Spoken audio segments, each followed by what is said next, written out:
This is the Construction Leading Edge podcast from constructionleadingedge.com. My name is Todd DeWalt, and our mission here is to help you systematize your construction business so it becomes a source of freedom, impact, and wealth. We've got a great interview for you today with Phil Coe. He owns Revision Built, which is a residential renovation company in Ottawa, Ontario. He's also a client of ours, and Phil voluntarily hit the reset button on his business recently. Why did he do it? And how did it work out? How has his perspective on his business changed in the last few months? And what did he do to achieve that? So those are a couple of the questions that we'll answer, along with some other things that you'll take away from this interview, including how Phil knew that he needed to hit the reset button on his business, how building relationships is more important than the bottom line, when it's time to forget what you already know, the keys to working with trade partners, and the success that Phil has experienced. We'll talk about the connection between your customers' problems and your ability to charge a premium. Phil's advice for you, if you're thinking about hitting the reset button. Phil talks about how, in his experience, commercial work was a race to the bottom, the problems that he was facing that led him to join our coaching program, and the results that he's experienced, and the brilliant way that he is using his, what used to be, an Airbnb townhouse. Lots of great nuggets in this conversation that I think will be really valuable for you. I have a few resources I want to share with you before we get into that interview. Here we go. If you own a construction business, I want you to imagine this. Imagine this scenario. You have a plan and a design for your business 2 years in the future. Your team has clearly defined roles and responsibilities today, and everyone knows what lane they're in. Your team is nailing the handoff from the office to the field, and your field teams have everything they need to finish instead of just having just enough to start. Your financial systems are dialed in. Your pricing work profitably, and you understand the story that your financial reports are telling you. Your team is solving problems quickly with fewer mistakes and without you. Your phone is ringing a lot less with questions, and fewer problems are landing in your lap. You're spending less time sorting through hundreds of emails or messages every day. That means you have time to think, to operate strategically, to be proactive. Maybe it's to go sell or to go work on another business venture or work on your business. You're present when you're at home with your spouse and your kids, and you have time for vacations. And then when you come back from vacation, you don't have to worry about what's waiting for you. How would you describe what that would feel like in one word? Think about it. What is one word you would use to describe how that would feel like? Think about it. What would that be like? Well, if you want to join the growing number of construction business owners we're working with to achieve those exact outcomes, then here are the first few steps. First, go to constructionleadingedge.com/apply, APPLY. Read about who our best fit clients are, and then if it makes sense, fill out a short form on that page. Our team will review that form, and if it looks like there's a good mutual fit, we'll contact you to schedule a strategy call.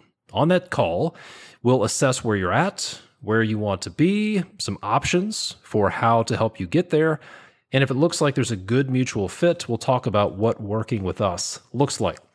The first step is to go to constructionleadingedge.com/apply. That's constructionleadingedge.com/APPLY. Are you tired of chasing down field reports? Raken's easy-to-use software helps you connect the field to the office. That way, you get the progress updates you need without wasting hours on the job. With Raken's mobile app, field crews can share updates as they build. Everything from daily reports, time-stamped photos and notes, to time cards, checklists, and production data. All that field data is turned into a professional, branded PDF report, making it easy to see and share how a project is going. With Raken's web dashboard, the office can track projects in real time and find actionable insights to improve them. Give your field crews an app they'll actually use and get the data you need to build better projects. To learn more, go to rakenapp.com. That's RAKENAPP.com. Now, let's jump into my conversation with Phil Coe, owner of Revision Built in Ottawa, Ontario. Enjoy.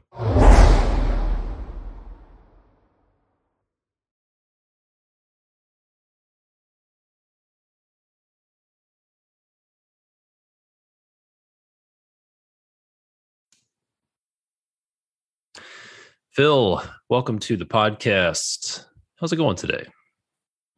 Hi, Todd. Thanks for having me. Things are going well. It's muggy outside, so it's hard to get some energy together, but otherwise things are great. Yeah. Thank you. Yeah. So tell us where you're located, and then let's talk about your business a little bit. So we are in Ottawa, Ontario, Canada. I run a small residential renovation company called Revision Built. We do somewhere around, at this time, $1 million to $1.5 million in business per year, which is manageable. And we have a great reputation for building upscale renovations, additions, whole home renovations mostly, and with quality in mind. Mm-hmm. Our tagline is quality without compromise. And the name of your business is? Revision Built. Revision Built. I'm curious about that. This is something I've never actually asked you, but what's behind the name? Why Revision Built? Well, to be honest, it was a marketing company that I hired that came up with the name and the logo, but I liked it. I had options, but Revision. The first thing that comes to mind is that we've got an opportunity to revise where we live, renovate, make it a nice space, and in line with our lifestyle. So yeah. I like it. Yeah. The name says a lot. So you're doing some interesting stuff. We'll talk about some interesting solutions that you're bringing to your clients. Interesting is probably not strong enough. One of the things you're doing is pretty genius level. It solves a big problem for your clients. We'll get into that. And the fact that we'll talk about some of the keys to the fact that you're essentially managing all of that work you're doing residential remodeling as a pure general contractor, which is unique. We'll talk about some of the keys to that. But let's go all the way back to the beginning. How did you get started in business? So in the beginning, we're talking in the early 1990s. After I graduated high school, before university, I spent the summer doing some construction manual labor, and I really took to it. I liked it. And then, partway through university, I decided that I wanted to start a business, run a business, mainly because I figured the sky is the limit. It all depends on the effort I put into it and my talent to some degree, but mostly effort, and that I could write my own story. So I started out in the drywall contracting business because that was largely straightforward and easy to manage, or so I thought. And then from there, I decided to start other subcontracting businesses, including tiling, some painting and other various trades and framing, house framing, so that I could learn all these different trades. And so eventually, when I did, do what I really wanted to do, was to be a builder, that I would know how things would play out and how they're supposed to be. And I admired the old timers that were the trades guys that I was learning from, the Europeans. And it just struck a chord from the very beginning. And, I've never really lost interest. None at all. Yeah. And when you started doing drywall work and then doing tile work, working in the trades, was your vision always to be the general contractor, to do renovation work? The vision was always to move beyond that, to whether it be building custom or renovation on a larger scale. Ultimately, I wanted to run the whole show from start to finish, from my vision to delivering a product to the client. So yeah, ultimately, I did want to run a business that I would build the full project. Yeah. Yeah. And so you've spent some time doing commercial and residential, which is unique. A lot of people tend to have a lot of experience in one or the other. Not a lot of people have experience in both. And in a previous conversation, you shared that in your experience, commercial work can be a race to the bottom. What did that race to the bottom look like for you? It was frustrating. It wasn't about the quality so much. It wasn't about anything. It was about the price. To the point where the architect, the construction managers wanted to know what your profit margin was. And, I found that to be invasive. I was put off immediately with that. And also with commercial,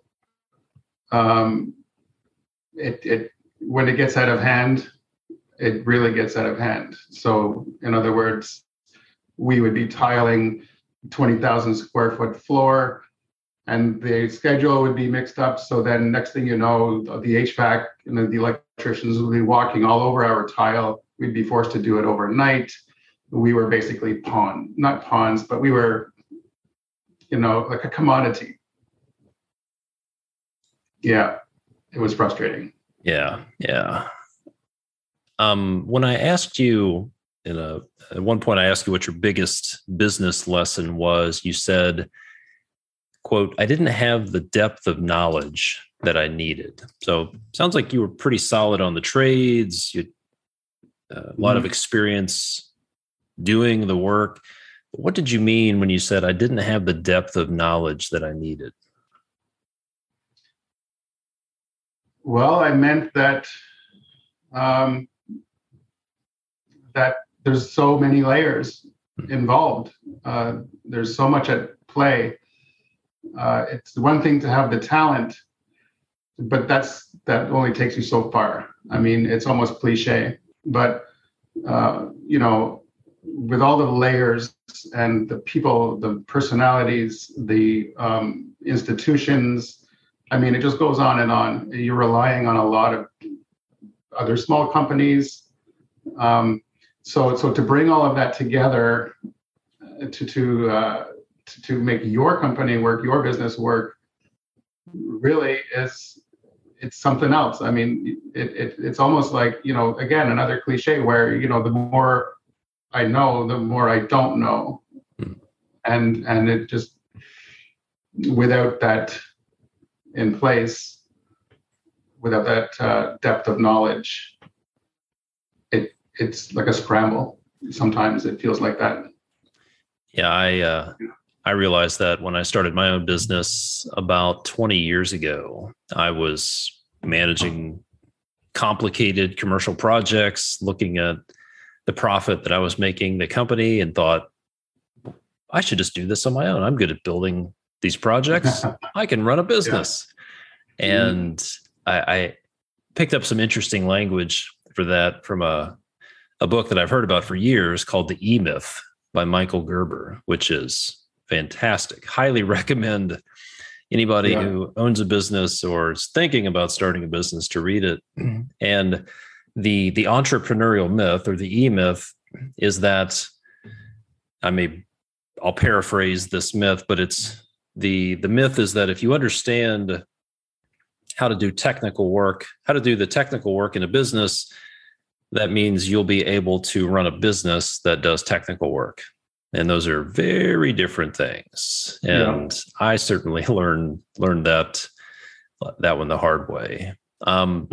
If you could go back to the Phil from 20, 25 years ago and give him some advice, if he would listen to that advice. And I say that because Todd from 20, 25 years ago was probably too dumb to take advice, even if somebody gave it to him. But assuming Phil from 20, 25 years ago would listen to some advice, what would you go back and tell him that would maybe help you guys avoid some pain?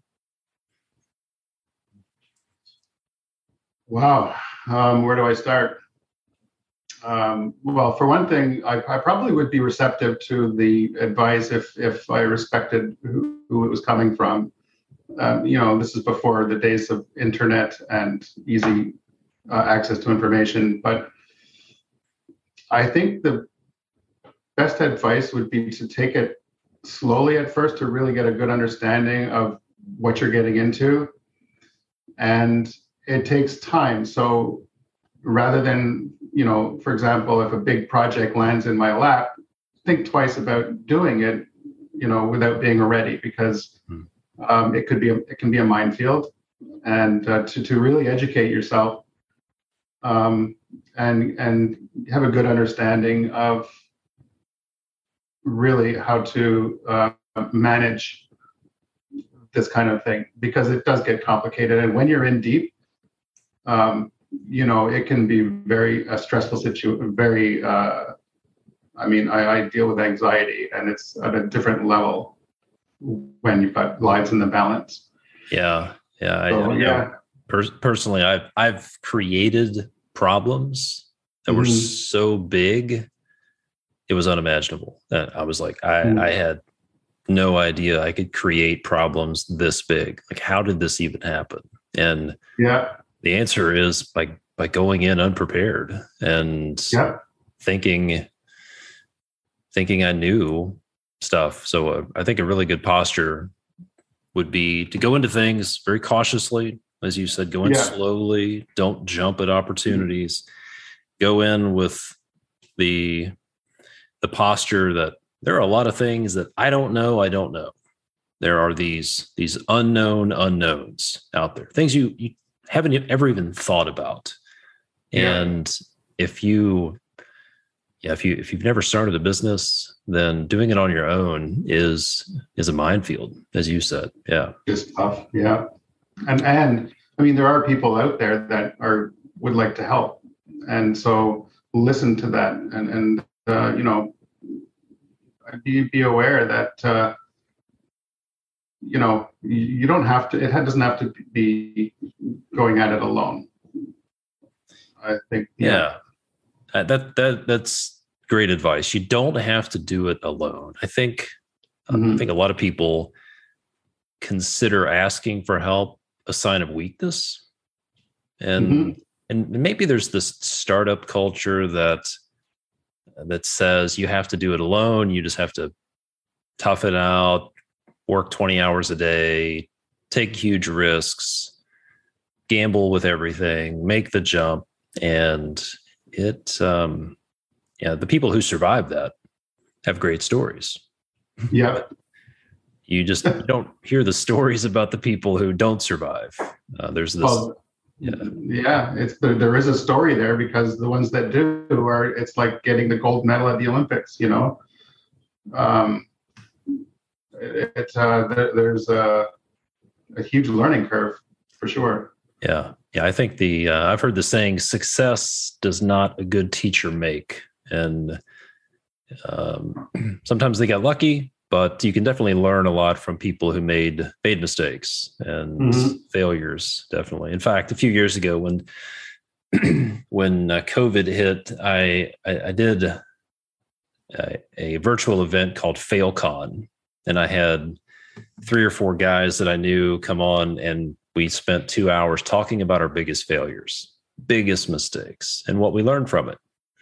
Because I think there are a lot of lessons to be learned from failures. And I would, if I could help somebody avoid the mistakes and the pain that I dealt with from those mistakes, I would jump at that opportunity. In fact, that's one of the reasons I started this podcast. was to try to help people avoid some of the mistakes that I made. Let's talk about the reset button. You've hit the reset button on your business recently, which is one of the unique things that you've done. What was going on here we are in the middle of 2022, but what was going on back in 2021 that led you to hit the reset button? Well, we were in the middle of a big project. Well, for my company, it was a big project, somewhere around $500,000 home renovation with an addition and a young family that were staying at my condo. And, the wheels kind of fell off. It was exacerbated by COVID, I think, but some of the workers were being offered more money to move to other companies. I felt like I was losing control of things, and I realized that the opportunity was there for me to just clean house, get to restart. I mean, the workers that I had, they left, whether I encouraged them to leave or they just left on their own. Doesn't really matter, but I wound up that project and some other loose ends and decided to just stop production. And that's when I contacted you. I called you, and so I knew that I needed help. I needed to get this, to restart this and do it, put one foot in front of the other and do it properly, manage it properly in full control. And, it's working. It really is. So I made a good decision to do that. And I was in a good position too. I had some money saved up and I could take a little bit of time to do this, but still, even if I didn't have the funds, I'd find a way to just do it. Yeah. And you've done some great work in the past 6 or 8 months since we've been working together. We'll talk about that. But I want to talk about something, one of the more genius things I think you do with your Airbnb townhouse. So it solves a huge problem. And I've shared your strategy with quite a few people. So you do whole house remodels, right? But so let's talk about how are you using your what used to be an Airbnb townhouse for your business? Well, first of all, it's a 5-star property. I've attained superhost status with that community, and I realized I had something in around 35 5-star reviews from all of my guests from all over the world who had nothing but great things to say. And I thought, here's an opportunity to use that as a marketing tool, their feedback, and also the property is fully furnished and really quite nice. And I offered it to clients that had to move out to do our work, and they jumped at this opportunity. It was either they live in my 5-star Airbnb near the river, or they go and live with their parents-in-law or family members, and it wasn't really a hard choice to make for them. So it went from one client to the next, and then I realized I was onto something. So Airbnb, it would pay somewhere between, for this unit, $3,500 a month. But now in my contracts, I'll just add a contingency for that in the estimate sheet, and it basically the client pays around the same. So it serves two purposes, and they love it. They really do. Yeah, and when you told me about your townhouse, and then when I actually went, you shared the link, and I went to Airbnb and looked at it. I'm like, oh my gosh, it's this modern townhouse. It's like a vacation. It's the kind of place someone would go and have a vacation.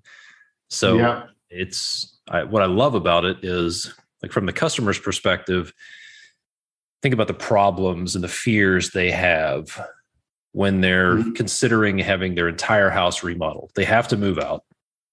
So they're thinking, where am I going to live? Are we going to live with our in-laws? Is this going to ruin our relationship with family? Is this going to strain the marriage? And then there's the logistics of, we're going to go sign a lease. Where am I going to find a 3 or 4 month lease? And then what if the project goes long?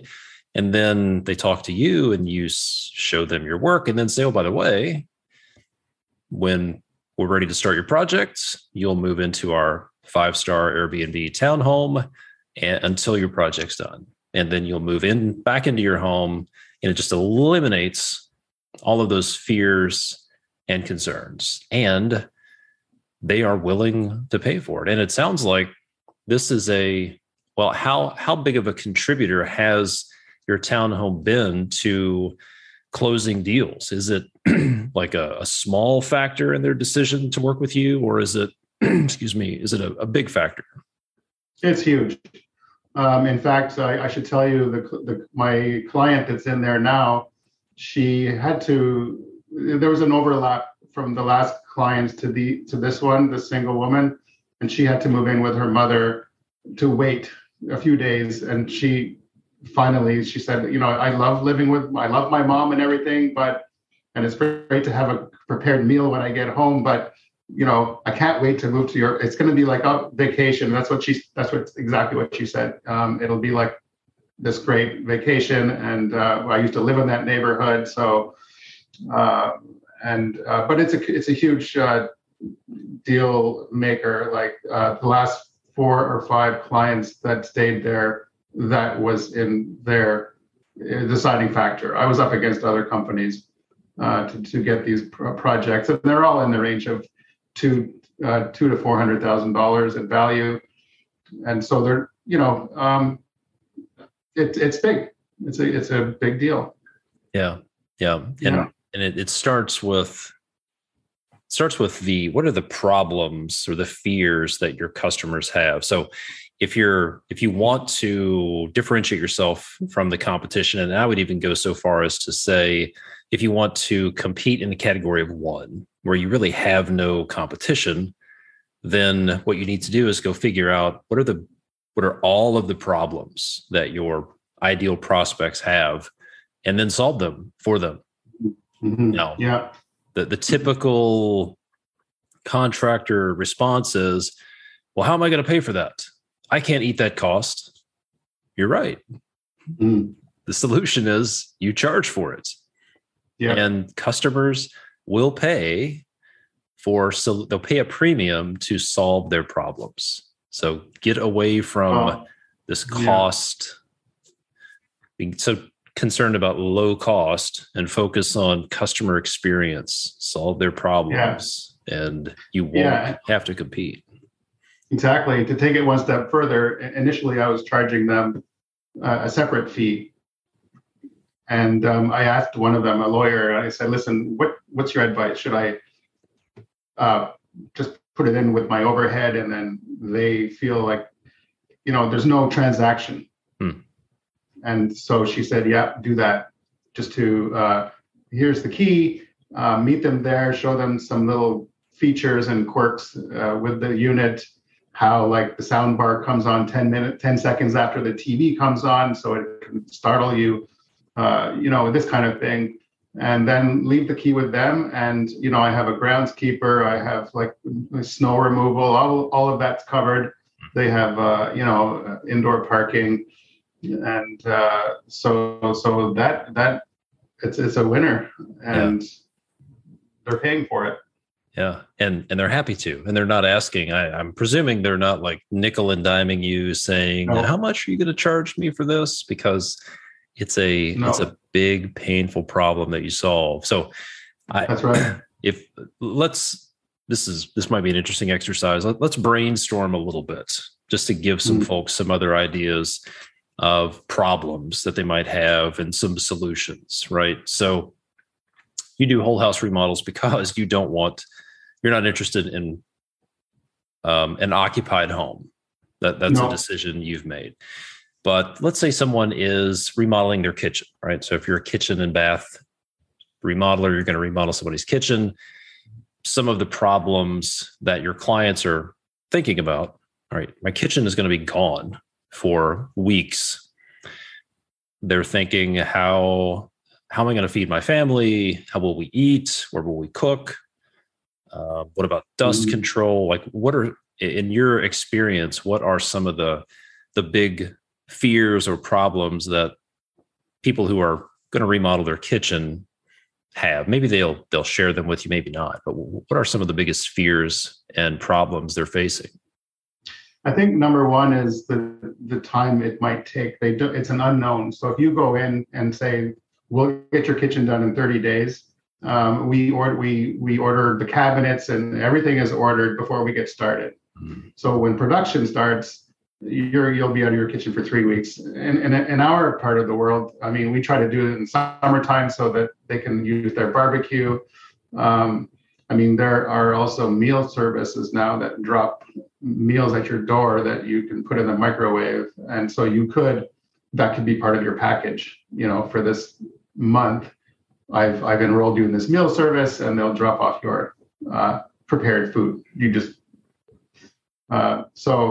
maybe once a week, here's a voucher for a restaurant, something like that. But I think so this is also what we try to do. We try to go in and get this work done quickly, because that's a huge pain point for a lot of people. We just finished one project where we were in and out for this virtually full home renovation in 2 months. The neighbor across the street were 3 years into theirs and in the courts with the contractor, who, they took on too much work and they just couldn't manage it all. And we make sure that we can manage it. Sometimes I'm overzealous and my schedule is too tight, and I'm dealing with that right now. But for the most part, we get done quickly. And if we can solve that issue, that problem with, where are they going to eat? Bathrooms, that's another thing too. So we try to find the solution before we even get started talking about it. Yeah, I think that's on the less customer focused end of the spectrum would be, if they ask, we'll figure something out, right? Or and that's a great way to lose your reputation. It is, but like, I'm a builder, I'm a remodeler. It's not my job to worry about their dogs or their kids or where they're going to eat. My job is to build their kitchen, Phil. Right. Now, on the more customer focused experience, more customer experience focused into the spectrum would be to say, look, we get it. To walk into a meeting or make a presentation to your client and say, look, we understand these are your concerns. These are the things that clients are worried about. Where will you eat?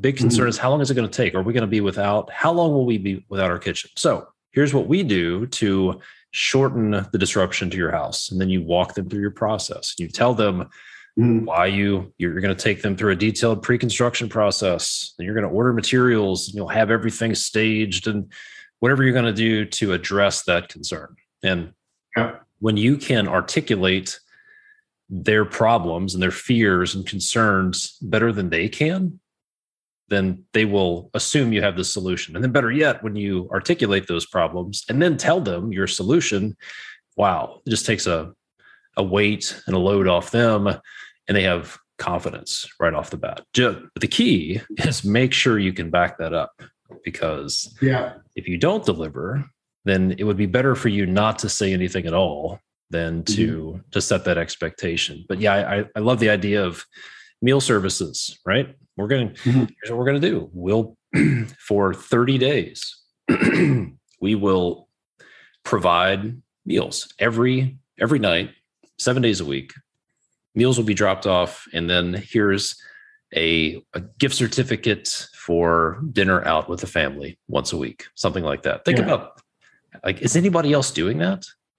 Then it's such a good idea to do that. And you could take that one step further and just build a sort of makeshift kitchen somewhere, just with a countertop, a refrigerator for them to, if they have to reheat something, a microwave, and build that for them in somewhere, even in a garage somewhere, and make it easy for them and back it up. Because, I did have one client tell me, and he was an accountant and sort of an intimidating guy. He said, this was several years ago, and he reminded me, he said, you know what, this isn't our world, this is your world. So you have to, to you, this is normal to tear apart somebody's house, but we have to know what to expect. And so that sort of really triggered this thing about customer, taking care of the client, and keeping, all of these things are hugely important. A clean job site, taking care of their worries, their concerns. And I'll tell you, the one client that's in my townhouse now, she's been there for 2 weeks. She loves it. And, we're renovating a full condominium part of hers, 1,000 square foot condo. It's all torn apart. And she goes, it's clean and tidy and everything, but nothing is usable. All of the 2 bathrooms and the kitchen are getting done all at once. And she'll move in, and she knows what to expect. Yeah. So, yeah. So like taking this to an extreme, right? So if you're renovating a kitchen, you can do meal services. I think it's, as you mentioned, It's a great idea to say, we're going to include a temporary mini kitchenette with mini fridge, sink, countertop, whatever the case may be. You might even go so far as to say, we have a kitchen in a storage container. We're going to drop in your driveway and we'll hook water to it, power to it, and you can use that. Maybe it's something, I don't even know if such a thing exists, but the idea is start with the problem, the fear, the concern that they have, and then come up with solutions and then charge for it. And when you do that, you'll have raving fans and you can charge a premium and you will compete in the category of one. Yep. Let me ask you one of my favorite questions, which is, what is one thing you believe to be true about business that some might think is unconventional, maybe even a little crazy? I can tell you some of the things you're doing that are unconventional are what you're doing with your townhouse, for example, and then how you're working with your trade partners is a little bit unconventional, which we'll get to that in a few minutes. So, actually, I was sorry, I do have a quick along those lines, unconventional. So I'm finding that relationships with the people are to build those relationships are more important than the bottom line to some degree. For example, today I thought, so we're working in a condominium building. And so the other day we had a delivery of drywall. If I can tell this little story, just a little preamble. And so the drywall was being delivered in a pickup truck because the client made a quick change. We were able to raise her bathroom ceilings from 7 feet high to a full 8 feet, and move the exhaust fan into a bulkhead over the sink. And we were able to design something really nice. So now instead of walking into like a square box, she's got an 8-foot ceiling. She's got all of this stuff. We had to order more drywall. So anyway, it's pouring rain on a stack of 5 sheets of drywall in the pickup truck. And the guy's bringing it through the lobby, not through the lobby, through the back door, but had to go into the service elevator and left the residue on the floor. And, wet drywall would happen. So it was a little bit, anyway, it didn't get cleaned up that day. The next morning, the superintendent, the caretaker called the management, and then I had to deal with that. And I approached him and I said, Patrick, really, there's no need to, you can deal with me about these things. And anyway, it devolved into a tense situation because he felt that, he was under attack or something. And I said, but anyway, we went away from that little meeting and we both didn't feel right about it. But I approached him later and I said, listen, I want you to know that I think we should cooperate. I'm sorry about if I came across and anyway, I kind of apologized to him. And so that mending that or building that bridge, he appreciated that to the point where now he is doing everything he can to make our job easier, helping us with materials and cleaning up after us. And so in other words, by, it's what started out as a tense situation and a negative thing, by mending that, by fixing it, it just built a new relationship and of trust. And so, yeah, it's about relationships. And speaking of relationships and mending relationships, you have turned a relationship around with one specific trade partner 180 degrees from last year. That was another one, yeah. Yeah. Can you talk about that a little bit? What happened last year with your demo contractor, and how are things going with them now?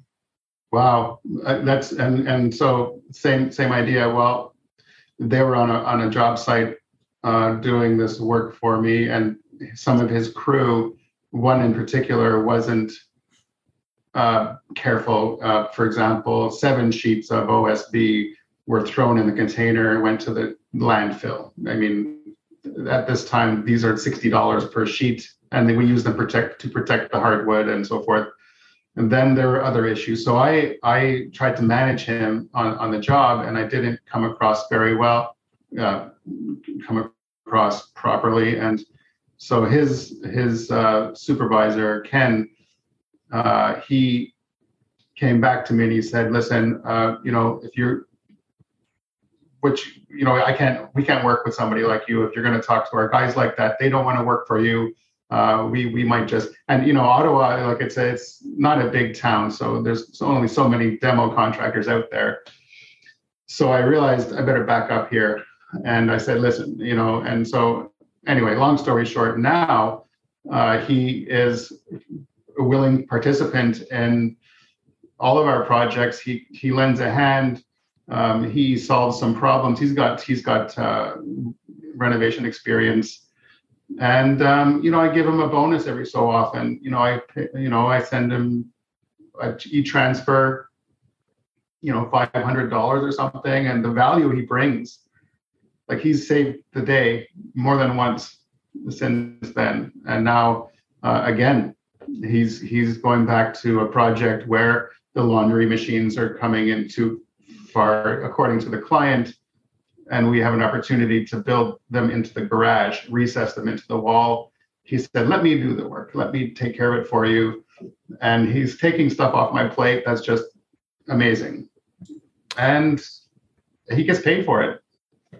But it's just, again, same thing. Like we started off on the wrong foot, and we were able to now really cooperate. And it makes all the difference. Yeah. So to go from, listen, Phil, we're going to walk off your job site and we're done, to doing work well, doing additional work well, and offering to help. Yeah. I would say that's a 180. Yeah. It's huge. Yeah. And I think that is a little unconventional. When I started in the business 25 years ago, the MO was, I'm the general contractor, you're the subcontractor, which there's this line between us, and you do what I say. We have a contract. We have this transactional relationship, and there's a line between us. You do what I say. I tell you what to do. I pay the bills, that kind of thing. I'm the boss. And that just doesn't work. Maybe it worked 25 years ago, but it just doesn't work these days. It's not the No. way to become the general contractor of choice. If they have a choice to work somewhere else, they will take that choice if that's the way you treat them. So, I think your approach to building relationships is definitely a little unconventional to some, but seems to be the key to success, getting work done. And how does it, what feels differently for you, having built these relationships with people? What's the feeling and the tone on the job sites? How is it different than it was before? Well, it's adding to a company culture that didn't exist before. It's all about cooperation, and I do make it clear that I'm there to serve them. They are, doing the actual work. Today, I moved 2 pallets full of tiles on a buggy, so that the guys who had the skill to do the repairs and everything else can do their work. And they appreciate that. They said, hey, wow. So here I am, like mid-50s guy moving tiles around on a buggy, but I don't mind doing it. So the feeling is that we're all in it together. We're all in it as a team for one purpose, and that is to build this project for this client who has her own life to lead. Yeah. I think that approach of I'm here to serve and support you is definitely unconventional, but I think it's the right approach. It's the right approach to leadership. I've learned that the hard way. That's not the conventional approach to leadership, but it is the one that works well. It does. So we've been working together for, I guess, 6 or 8 months now. What was the problem or the main problems you were having that led you to contact me about joining our coaching program? Well, the main problem was that I was realizing over and over again that I really wasn't making a lot of progress. That I seemed to be doing the same thing again and again. So I would start a job, build the schedule, from the beginning moving forward. I knew there was something I had to change. And I listened to your podcasts with some of your guests, and a few of them really struck a chord with me. And I realized that if I'm going to make these changes, I can't just listen to podcasts. I can't just try to figure out what online material is going to benefit me. That I really need to get this thing done, because I'm in my mid-50s now, and the next 10 years really will count. And so that's what really gave me the impetus to call you. And I'm so glad I did, I'll tell you, because there's so much to learn. The biggest thing is the accountability part. Yeah. So what did that frustration feel like back then as you were trying to solve that problem on your own? I felt like I was on a desert island and nobody was there to help me. I was alone. And, when you've built up a business, as you know, like you've got this ongoing financial, like you've got to cover your bases and pay for all this stuff. And if it's not working, I think that it just gave me so much anxiety that if I don't get it right now at the home stretch,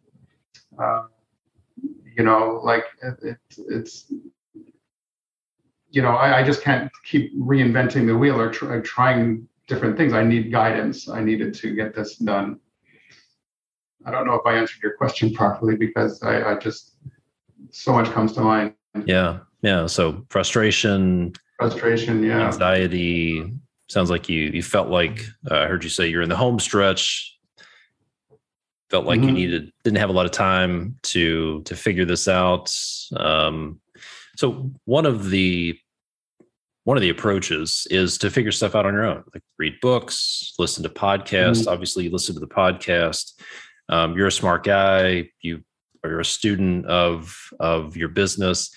What are some of the problems with the figure it out yourself approach to like reading books, listening to podcasts, and trying to piece together a solution on your own? Well, your situation is unique for one thing, and if it doesn't work, then you've got to start over again. And reading books is fine, and listening to podcasts, you get some ideas about what direction to go, I think, but really to implement, you need the hands-on approach. Like you can't. Well, I couldn't figure it out myself. I couldn't. I didn't have a partner. I didn't have a mentor. Like I told you when I signed up, you're my partner now, and it really it makes a big difference. It all of a sudden I'm not in this alone, mm-hmm. And I'm also in a group of guys who are in the same business as me. We are in this group. We meet once in a while and we get to share our experiences. I've made new friends. I can put things in perspective. And I feel like there is a lot of opportunity, tons of opportunity, and it's not a losing game. Yeah. So let's talk about the value of being in a group of other builders and remodelers, people who are construction business owners dealing with a lot of the same challenges. What would you say is the biggest benefit to you from being in a group like that? Well, the connections that I've made, the biggest benefit, it's listening to the guys talk about what they have to deal with. Last week, one of them was talking about how, he's not sure if he's coming off a certain way towards his staff, and he wanted some feedback. And so we were able to collectively, work through that. We do have a moderator or a person who leads the group, and she's great. But I think the biggest benefit is to know that this is a business like any other, and on different scales. But ultimately,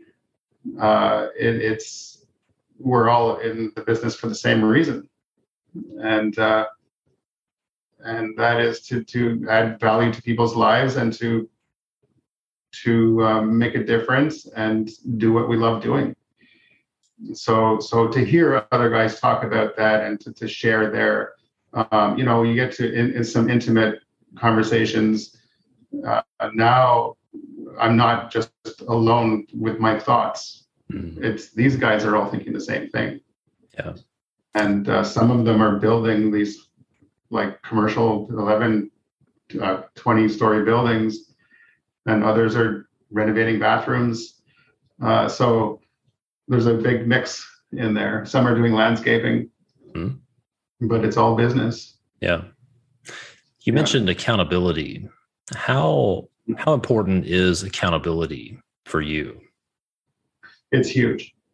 So, for example, we're in the middle of this Move the Needle challenge, and so I've set my goals 30 days ago, almost 30 days, to get this work done by the end of June, and so if I didn't have this accountability, I wouldn't be anywhere near as far along. Like last night, for example, I sat down at 9:00 at night, spent 2 hours creating a trade partners agreement for painters.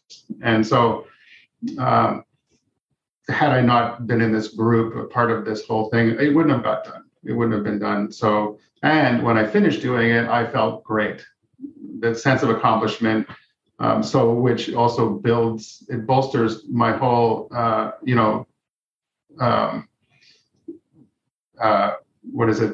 mission. It just keeps me going. And in fact, it's almost something, it just makes me look forward to getting the next one done because of that sense of accomplishment. But yeah, before I wouldn't have done it last night. Yeah. And I wouldn't have known what to do. Like these trade partner agreements that I'm writing up. I mean, it's based on my business. You can't just copy and paste something from the internet and fill it in like a form. You've got to think about, where you want your business to go and how you want it to be perceived. It's huge. Yeah. So how you've done tremendous work over the past 6 or 8 months since we've been working together. How is your life different now after the work that you've done in that time? Well, it's different because I've got a new sense of optimism that I know that it's going to work out. It'll all work out. I know that. It also it allows me the opportunity to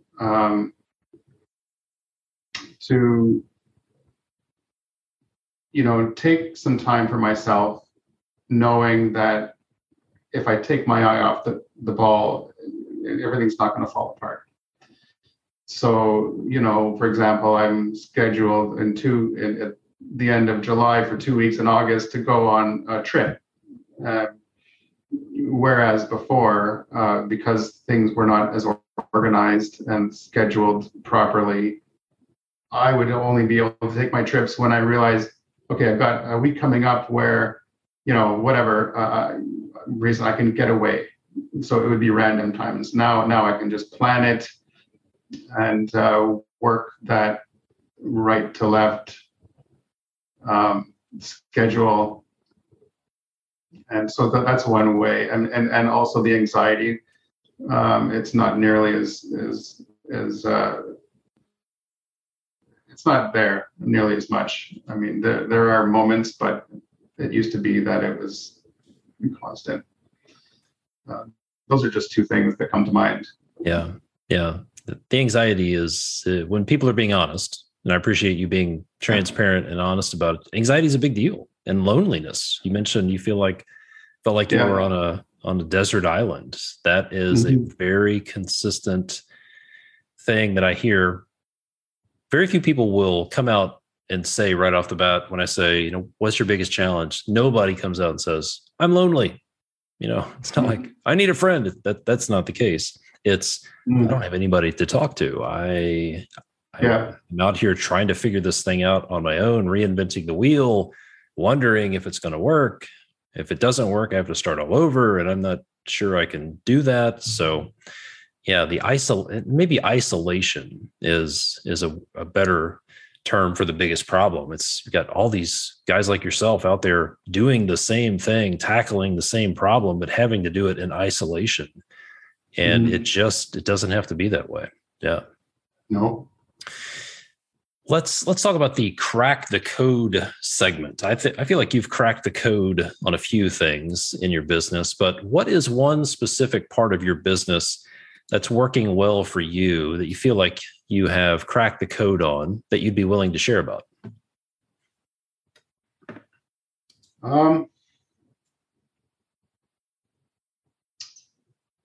Well, with some help from you and the program, I feel like I'm on my way to cracking the code with regard to estimating and scheduling, so that I've got a big picture situation. At least I think I'm getting there. That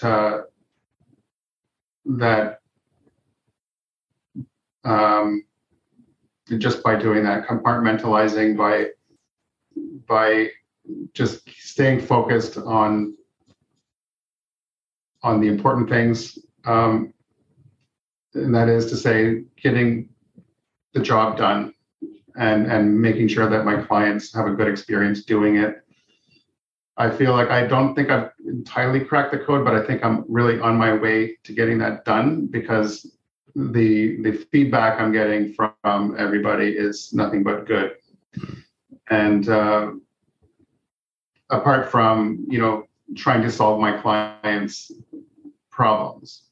One thing I'd like you to talk about, I feel like you've cracked the code on a bit, would be the trade partner agreements, the detailed scopes of work for trade partners. You've spent a lot of time on that. What would you say have been the biggest benefits that you've seen from investing time to put together really detailed scopes of work, and, as I would call it, nail the handoff from you to your trade partners? But what have been some of the biggest benefits you've seen from that? Well, I think the biggest benefit is that they appreciate that. The trades need that. It's like a child needs boundaries. They need to know what's right and what's wrong. And then when they do know, they'll follow that. Well, for the most part, they just need that structure. So, for example, my demolition trade partner, I sent him the agreement, and he reviewed it with his crew in the parking lot before they got started on the last job. And little small details that if they're not in there, for example, let's say they're removing all the drywall and they leave fasteners stuck in the 2x4s, and then what happens next? The drywaller goes to drywall, it breaks the drywall. So in there's a line that says all fasteners have to be removed. And then when they know that, the job gets done.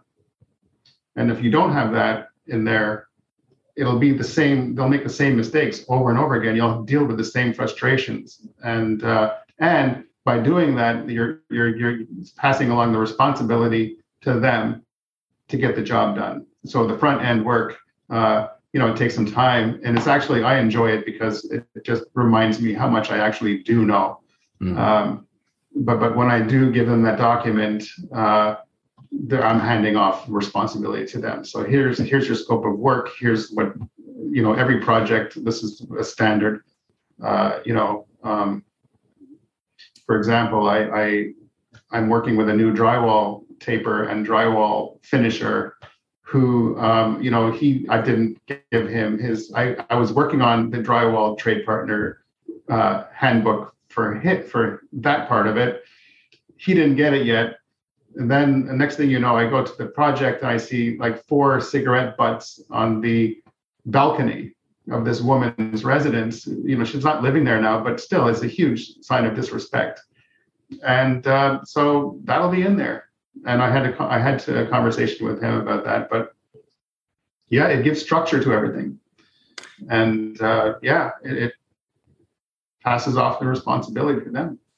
So some people may be envisioning a trade partner agreement like it's a contract with a bunch of legal language, and there's probably some of that in there, but what you're talking about would be expectations.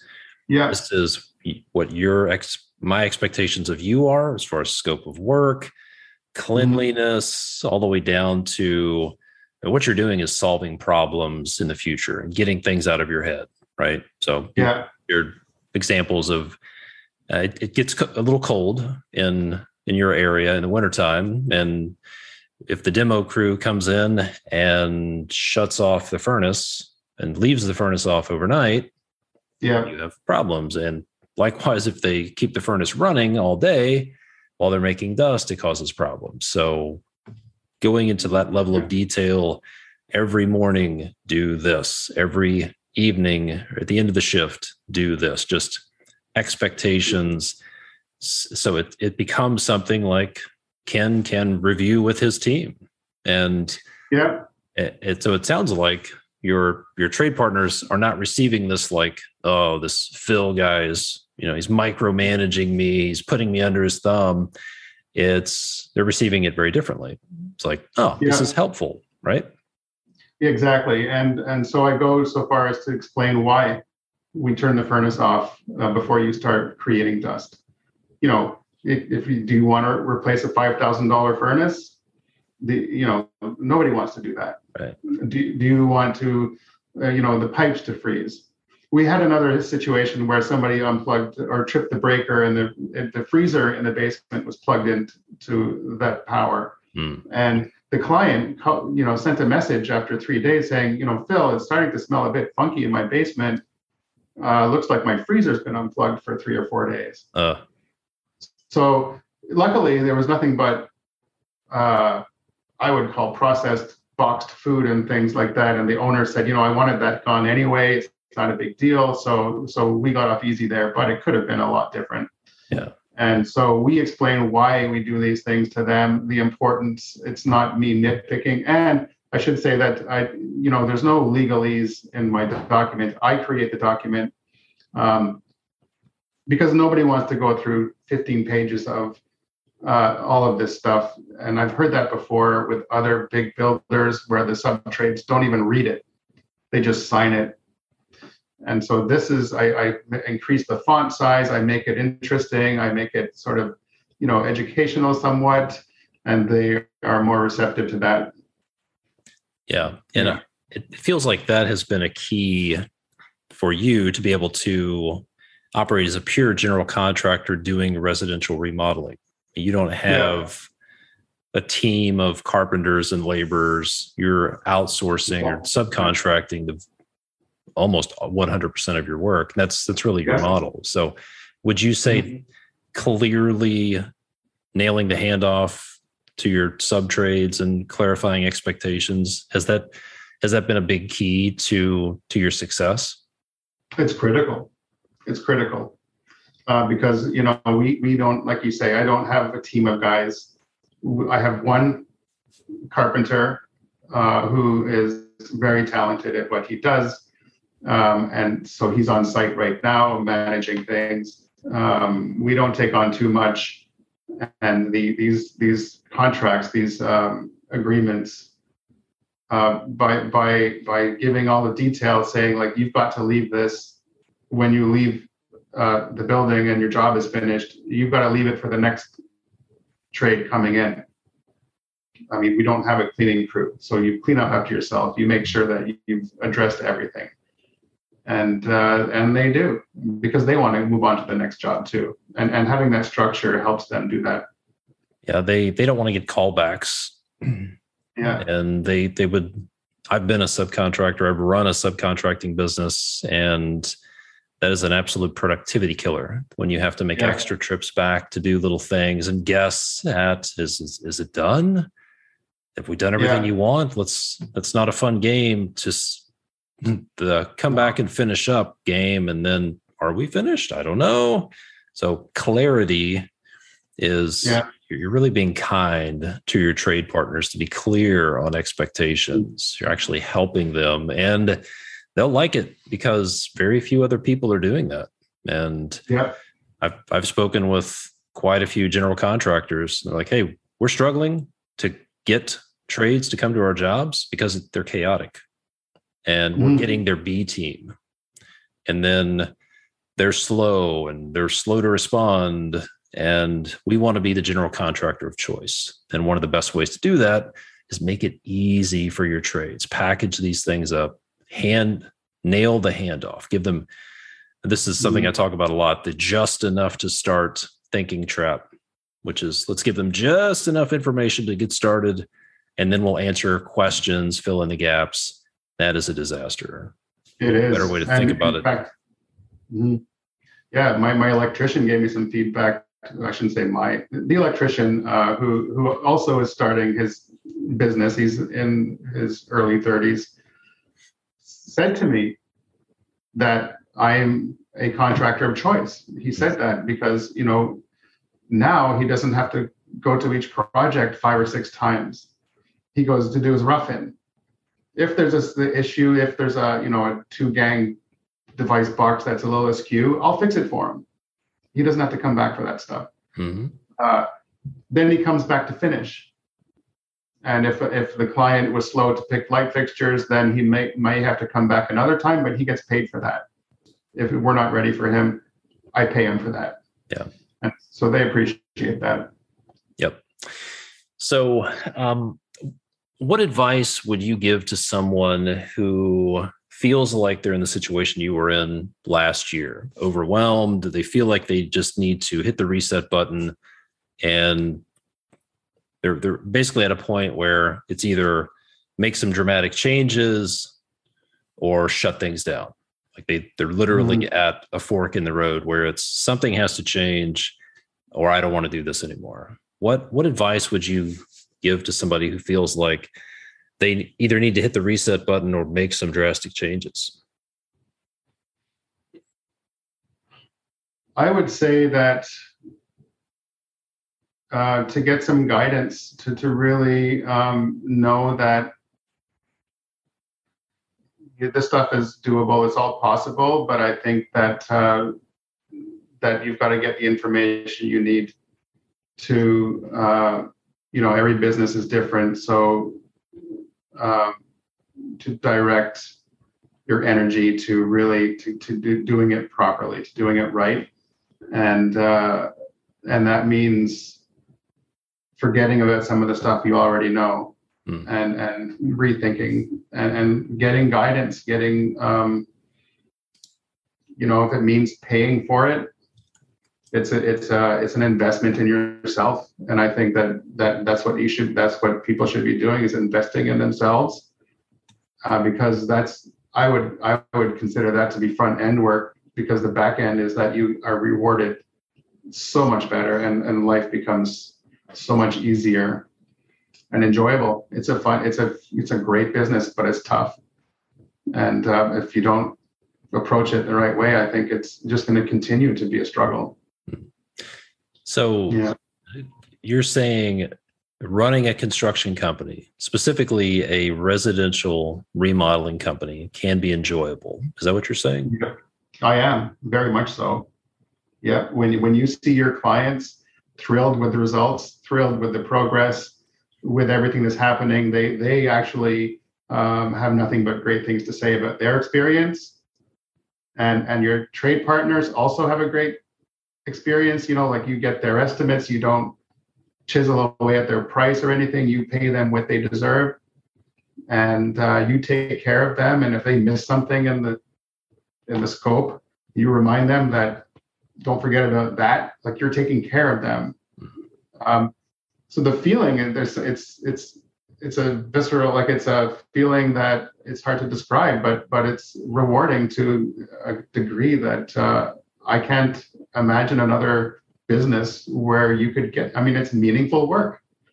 It really is. And if you nail it, if you do it right, it's amazing. Yeah. And it's not, every day isn't perfect. So there are, setbacks or whatever, and you learn something new with each one. But by and large, it's a great business to be in. Yeah. I'm thankful I stuck it out. Yeah. Well, it's great advice. And with your experience, your career, everything you've done, that is solid advice. And it's been a pleasure working with you and being part of seeing that transformation. I love seeing results, and it's all on you. It's all your fault, because you've done a great job of executing on the work and making stuff happen. That's the key. And you've turned things around pretty dramatically in a relatively short amount of time. So I appreciate you coming on here to share that and being transparent, because, as I told you before, a lot of people need to hear this. I talk to people on a regular basis who are burned out or approaching burnout, and saying things like, I'm watching my life pass me by, or I am burned out.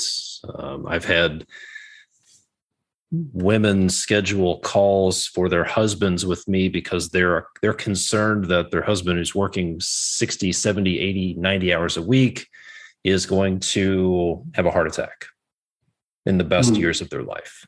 And it's serious. So I appreciate you coming on here to share. I hope and I'm confident it will inspire people that it is possible. It is possible to turn things around. It is possible to enjoy running a construction business. So thank you. If folks want to connect with you, your website is www.revisionbuilt.com, and you're in the process of revamping that. And are you on Instagram as well? Yes, we have a presence on Instagram, but it's not actively, going back to 2017, I think. Mm-hmm. So there are some posts, but we plan on gearing up again with that. We've got tons of new material for that. And I'm in the process of trying to find somebody. So if you're out there and you're talented at Instagram with this business, give me a call, because I think Instagram is a good platform. Finally, I think it is. Yeah. Good stuff. Well, I'll have those links in the show notes. Phil, great job. Keep up the good work. And thanks for being generous with your time and transparent and sharing your experience with us here on the podcast. The pleasure's mine, Todd. Thank you for inviting me. Thanks for having me on. Appreciate it. Hey, thanks so much for listening. I have one challenge and one request for you before you go. Here's the challenge. What is your 5-minute action item from this podcast? In other words, what is one thing you want to implement in your business or on your projects that will take you 5 minutes or less? My challenge for you is to create an action item as soon as this podcast is over and do it. Send yourself a text, send yourself an email, put it in your planner, write it down in your unicorn journal, whatever it is, but take action on something from this podcast episode so you get some real value from it. Now, here's the request. If this podcast has been valuable to you, please leave a rating and a review. Here's how to leave a review on Apple Podcasts on your iOS device. Number 1, open up the Apple Podcast app. Number 2, go to the icons at the bottom of the screen and choose search. Search for this show, Construction Leading Edge. Be sure to click on the show, not the episode. Then scroll all the way down to ratings and reviews, and finally click on write a review. These instructions will also be in the show notes. If you could leave a rating and a review, that would mean a lot to me, and it also helps get the word out there to other folks. And don't forget, if you want to get out of your business and make it run without you this year, go watch my free online training workshop at constructionleadingedge.com/get out. That's constructionleadingedge.com/GETOUT. Thanks so much for listening. My name is Todd DeWalt. I'll see you next time.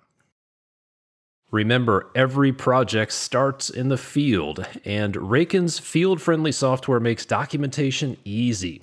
With Raken's mobile app, crews can document progress on the go, and you can track everything in real time right from the office. So, give your field crews an app they'll actually use and stay on top of all your projects. To learn more, go to rakenapp.com. That's RAKENAPP.com.